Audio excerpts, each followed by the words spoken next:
Welcome back to the Bounty Hunters. All new look. As you can see in the top of your screen over there, there's a gentleman, good looking gentleman, by the way. Good looking, fills out a uniform nicely. That's what we're talking about today. What is his name and what are we doing? Captain Panaka or Quarsh Panaka. I'm going to let you say that first one. Yep. Quarsh Panaka. Panaka. Yeah, he looks good in the uniform. But like I said, we are the Bounty Hunters. We are here on Twitch every Thursday night, 7:30, but it might, we get technical difficulties. It might not start to 7:45, 8 o'clock. Working those technical difficulties out. Rule. We'll start from then on. We've been doing this show one way for like a year, 2 years, however long we're doing it. And one day I was like, yeah, you know what? Tomorrow we're doing something totally different. And I just switched it all. And I was like, yeah, I don't know if this is gonna work. We're gonna go. 97 episodes in, nearing 100. And we decided to just kind of change things up.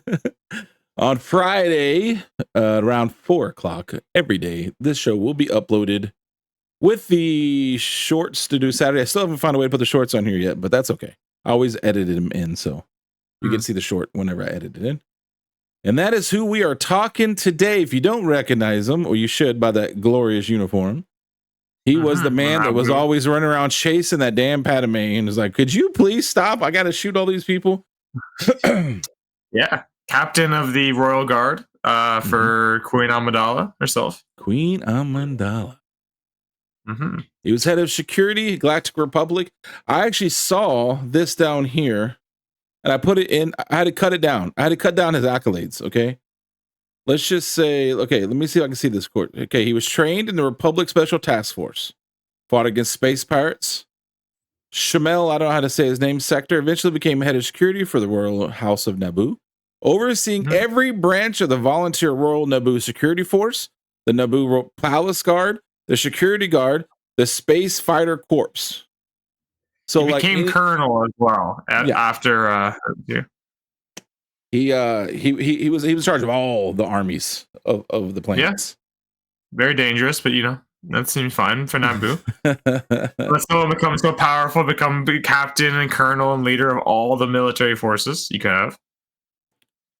And basically, once he became the head of the security force of the not private, but the sole security force of the royal family, he kept that until, well, we'll get into that later. Wow. He kept it for a while. Yeah.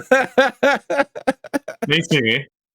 Yeah, this character is interesting. A very, very stern, very regimented character. Didn't really, he joked around a little bit, but not really. He very much direct, no nonsense. And then he only shows up in the one movie, Phantom Menace, and that's it. Yeah. Even though he's kind of an important character for Naboo and all that. You want to know the reason why? That's my first trivia fact for you. Why he didn't show up in episode 2 or anything else? I would assume because he wants more money. Yes. Yeah.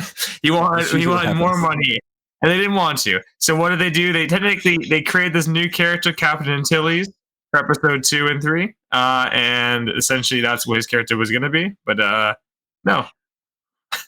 So yeah, and let's have that talk. We all family here. We all family. Let's have that talk. Daddy Lucas has this bad problem, and it seems to happen, and it's becoming uncomfortable sometimes. That when a person of African American or whatever, you're English, Canadian, African people, we'll just say black people who are like, hey, I got paid like a sandwich, can I get a couple of bucks? He's like, yeah, no, that's not happening. What we're going to do is we're going to get somebody look just like you. And we're either going to ignore the fact that we did it, or it's going to make it your brother, in this case, your nephew. And we're just going to switch out. If you talk too much, you start asking for 2 sandwiches, we're going to throw you out and we're going to get somebody look just like you. And we're going to make it your brother, sister, nephew. And this guy. You look at the Jedi Council with Eth Koth, with Adi Gallia, slowly switch them out. Oh, why the actors look different? Oh, a sister who took over the role of the council. Oh, a cousin actually. Very, very, very suspicious. One of those uncomfortable truths of Star Wars, right there. Recasting because we want more money, so they I guess it would have looked very close to the other person. But anyways, with this character, they just they rose through those ranks really quickly through the Naboo society, to the point where this is partly why I wanted to cover this character, not just because like Phantom Menace love and all that, is what happens to this character after the Republic falls. He doesn't just kind of retire. He doesn't just disappear or die or any of that right away. He goes on to have a very important role in the galaxy. What is it? If anybody's in the chat, like Voodoo, what do you think? If you had to guess, what is his job after the Empire takes control of it? What do you think his job is? We'll give her a few seconds because there's a delay. Yeah. I will say that one of the main issues was he never thought that they took their security seriously, even after they got basically not conquered, but messed up by the Trade Federation. They still didn't like make their defense any better. So it was always one thing I'll bring up while we're waiting for that is he really did not like the Gungans. He actually was prejudiced against the Gungans. We have another bigot to talk about here. Yeah, he hated them. He thought they were not great and did not really like them being involved in the greater politics. Like he thought Jar Jar being a senator was like one of the worst, was one of the biggest disgraces you could put to that movie. But was he wrong? To be fair, yeah, that's it's pretty accurate representation for that. So not the Spice Runner, Voodoo. I will tell you, he actually his name goes from Captain Panaka to Moff Panaka, because he becomes the essentially governor of the Naboo's Naboo's sector of space. He took the knee. He dropped the knee and said, "I will do your bidding, Emperor." And let me see if I can just do this real quick. Hold on. There you go. There is a picture of him, still looking good. Look at that. He still looks good. He knows how to wear a uniform. You can't deny that. Look at him. No dad bod on that one. No dad bod like his blue fella. That's a good looking fella there. Yeah, so he becomes because his loyalty to Palpatine was so strong that Palpatine's like, you know what? I'm going to give you the title of Moff, and you can rule the sector of space where Naboo is. And he takes that role seriously. And his first speech is actually at Padme's funeral. And what happens? His wife and his it was his son or nephew did not attend this speech. They did not like him after that and kind of distanced themselves and became estranged, which is telling to his character in a way. Yeah, but you know what, he got them paychecks and they didn't, so he got the last check on that one. Yeah, and with that paycheck, what did he do? He built a palace. He did build a palace for himself, which this stories, these are all canon. These are full canon stories. The stuff with him being a Moff comes from the book Leia, Princess of Alderaan by Claudia Gray, which in the slides you're going to see something interesting that I never bring up. You going to wait for the slides, or do you mean tell that story now? I'm assuming this is the main holy crap story. I would probably say should I leave a slide? I'll say it now. Because it leave more fun with the character. So what happens is Leia goes to Naboo and meets with the queen that's there, kind of like it's just a figurehead. She doesn't have any real power. So he has the power. And she gets dressed in like traditional Naboo garb, and she goes to meet Moff. Is there an episode coming of the knee benders? That's great. So she goes and meets Moff Panaka, who, as soon as he sees her, like freaks. He immediately sees her and goes, "That is Padme."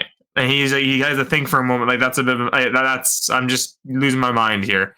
And the whole time they're talking, he's just staring at her, thinking. And he actually, so I have a quote in there you'll see in the slides, but he asks her like, "So, how old are you again?" And she's like 16. And he's like, "Okay, that's interesting." And then he thinks about it. He's like, "Yeah, Padme died 16 years ago." And then he asks her, like, "What? Like your parents? Like, who are your biological parents?"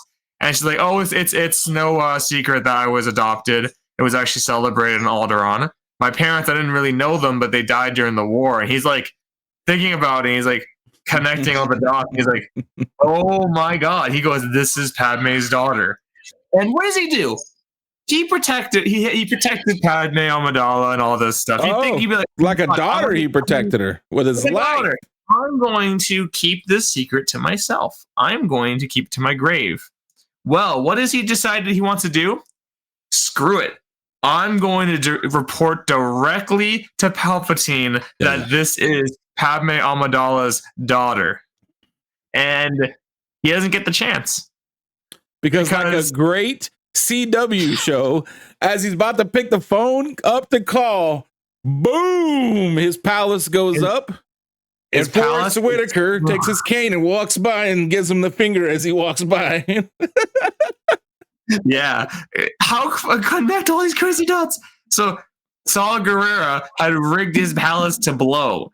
And with the help of I can't remember the guy's name, the one is like right hand man with the tubes. They rig his palace to blow up, and they blow the palace up. Leia and her friends survive. But yeah, Panaka perishes in this explosion. And talk about the most crazy, like out there, like all this stuff at once. Like you wouldn't think this character from Phantom Menace would have become a Moff of a sector who deduces that Leia is Padme's daughter, to then get blown up by Saw Gerrera. Yeah, not only that, but all the, clearly the guy who's writing the comic book was like, I want to do a cool story here. We didn't really talk about this guy. Let's send it. But it was saying on here when I was doing the research for it that it was actually the same dress. Like they gave her the same dress. Yes. And so he saw her in the same dress, and they were talking about how it's the one that she wears at the end of Phantom Menace when they give away the orb. And of course, they want to talk about some weird cave mine people somewhere. They have rights to blah, blah, blah, blah, blah. And the whole time they're trying to talk to him about, hey, man, these people need some help. He's like, yeah. Anyway, about your parents. So, and he just kept trying to get her to talk about her parents. It's so funny. And that's what happened. They basically didn't create a character, but they created a what if character basically, and then said, "Hey, we're gonna send him off because hey, look, you know what? I respect him for because right now Disney has been painting themselves in so many corners where I constantly say, yeah, that character is cool, but how can he exist? Because we've never heard of him before, and it's kind of silly. Well, the comic book character knows. The comic book writer knew. He's like, I got to kill him off. What could I do? It was a regular writer. I mean, a regular writer. I keep saying comic book, but I meant a regular writer. Yeah, he's like, I got to do it. I got to do it. I got to blow him up. And again, we did that story about the great, terrorist Saw Gerrera. He keeps popping back up with these horrible terrorist attacks, and they kind of they just use him for all these terrorist attacks. And he's talking about the movies, but it's not enough. We need to kill someone. How should we do it? Well, the timeline adds up. We got just the guy. I know a guy. Hold on, I know a guy who can handle that problem for you. I know a guy. Yeah, it's just funny because they kind of talk about him like for someone with mobility issues, he makes his way around pretty well. He gets around. And the best part about it is like they talk about it a little bit, but I think it's because they can't keep up with how many times Saw Gerrera was blamed for like blowing a bunch of people up. So every time they talk about it in the TV shows and stuff, they're like, that guy, don't you think his method's a little bit, harsh? Well, yeah, kind of, but it should be fine. I was like, no, he's got like 300-400 death personally. I don't even know how many people with bombs that he wasn't there to watch. He's got the Victor Zaz tallies going on. Well, yeah, that's pretty much a story when it comes to like TV shows and that kind of stuff. So, basically, he was a character that didn't get used because of the actor wanting more money. So they didn't really use him. And then retroactively, like, what can we do? I was like, let's make him this big boss, and then let's kill him off because we can't have a big boss running around now. I just think it's fun. He deduced it, the Leia. That is such an interesting idea, and that like how this character like just hey, does your quote apply to this? We want to see more of him. Can't see more of him. I mean, you could do a prequel, but you can't see more of him. That's a full stop right there. No cutting him in half. No stabbing him through the stomach. They blues him up. I guess he did die in the blow up. I guess you could do that. He'll come back with like a bodysuit on. Like maybe he'll come back like Saw Gerrera and be the other side's terrorist. You never know. Comic appearances. He actually has a couple. For a character very minor. So his first appearance is the half issue of Phantom Menace. It's like the lead-in issue before the series, and then he shows up obviously in the 4 issues of the adaptation. That's it for Legends. That's all he shows up. Canon, he shows up in the Star Wars Adventures series in 1 issue. That's his first canon appearance. And then he shows up in the annual, part of an imagination thing for Leia. And then Darth Vader #3 from the 2020 run, he shows up in a mural. Other than that, he has 2 variants, which the action figure variant for issue 30 of Star Wars is his first cover appearance. And then, again, we brought up already in the last episode, he's going to have a Black History Month variant for Thrawn Alliance's issue 2. Now, on top of that, this is his first appearance there. Just chatting away, staring at Jar Jar, getting probably disgruntled and angry. He's seeing his Gungan working his way through. And then issue 1, there he is in the palace talking to Queen Amidala when the comms get jammed. Almost an over his shoulder. Almost. No, yeah, sadly. I'll tell you what, though, when we get to his first canon appearance, we're getting over the shoulder. Nice. And there's in there, getting mad at the Trade Federation at the end of it, end of the adaptation. Maybe he knew that Jar Jar was a Sith Lord. He might have known. That's why he didn't like him so much. That's why. His prejudice is real. Oh, good Lord. Star Wars Adventures. Yep. So there's his first canon appearance, and I can confirm that would be an over the shoulder. It is right there. That's his first one. Mm-hmm. And Rich Jar Jar, he's like, he says, "My lady, I know I can't stop you, but please be careful. Jar Jar's around. Things tend to get awry." Yeah. And there's the mural on issue 3 of Darth Vader with the Panaka at the celebration at the end. Still have no idea what the orb does. This is the 2 variants. On the left is the action figure. It's his first cover appearance. And on the right is the upcoming Black History Month variant. Definitely needs more, I think. But I would like to see a Moff cover. Would be great. Oh, absolutely. Mm-hmm. Now, here's something I don't bring up ever because it's already a wormhole of another thing. There is a bunch of Star Wars manga adaptations of different stuff. The reason I wanted to bring this up is because this has the adaptation of that book, and we actually get to see the art, which is really cool, and we get to see the Moff stuff. So it is. Huh?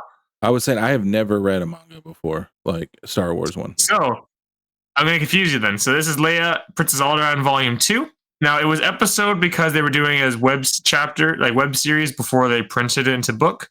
But basically, Chapter 6 appearance. First appearance of him as a Moff and his death. So, if anyone doesn't really know about how mangas work, unlike regular comics where you read left to right, manga is right to left. So I have it arranged right to left as it would be. Oh, you're actually going to put this on here? Yeah. Oh, okay. Because it's gorgeous. So yeah, on the right, I found the art. That's why I was happy to find it. So on the right, there's the cover, and on the left is the next page. So they're going right to left, and they just can't do it. They can't help themselves. Look at this art. He looks perfect. He looks pretty good. But then when you get here, they can't help themselves. They got to make those eyes a little bit bigger. They like make it look a little more like a cat. They can't help themselves. It's so awesome. I love it. So yep, that's that. And the next one, there you go. So Moff Panaka, There's his moment. He sees it. He's like, "I hope you." He drops the drink. The Queen Amidala, he says in his head, and he's like, "Oh, I'm sorry, your guest reminded me of someone I knew a long time ago." Look at that palace up there, though. My goodness gracious. Yeah, he's a little wealthy. I don't know where he's got that money from, but that Moff money is really coming handy. So this is the moment here he asks her, it's like, "Oh, you were adopted." She's like, "Oh, yes, I was publicly known." I was like, "How many years ago was it?" "Oh, I turned 16 a few months ago. It took me in immediately after my birth." And he's like, 16? He's like, "Wait, who are your biological parents?" He's like, he starts leaning in, starts questioning her. Like he goes hard, just trying to get his answers. You can kind of feel those like Japanese cartoon where they go like really close and like, "Huh?" And they're like, "Ah," and the camera, like you can kind of feel it in this last one right here. Yeah. It's so good.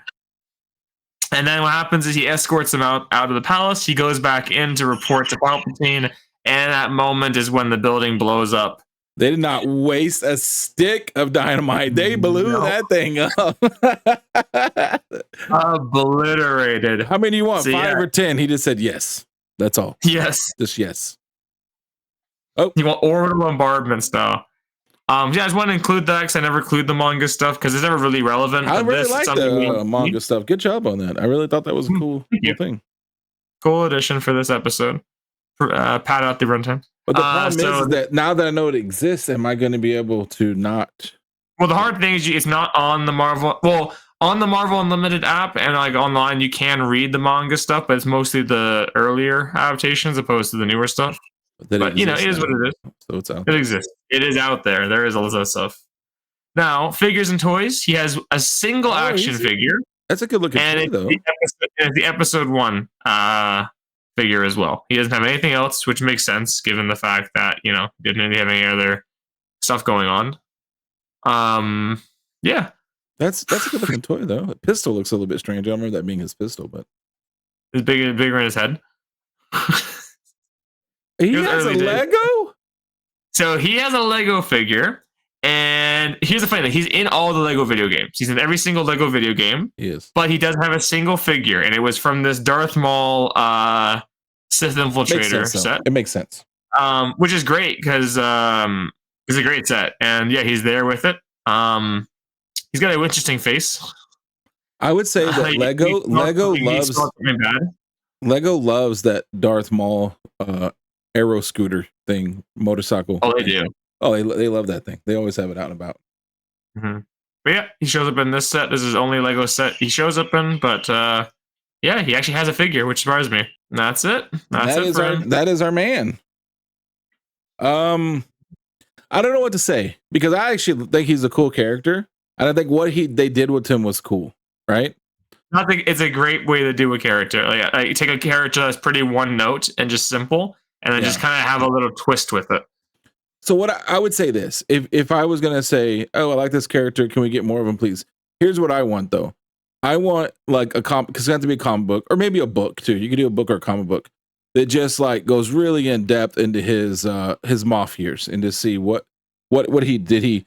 Did he cross the gray line, or was he full on Empire? Was he being shady? Like a really adept one. As I feel like that's about all you could do with this character because it has a good beginning and end. Did the wife serve in divorce papers? Yeah, did they? Not from the size of that house, she didn't. Unless he was making a lot of money because he still could afford that big old palace with 50%. But I think that he had a prenup. Don't worry. I think that that'd be cool. That'd be a cool thing you could do. You can make it a little book. You can make it a comic book, and that way you could do on him. But other than that, I like it. This is one of the only characters that I absolutely like who he was, and then I like the story that came after, and they kind of ended his character. I think it was really cool. Yeah. All right, so that is the man.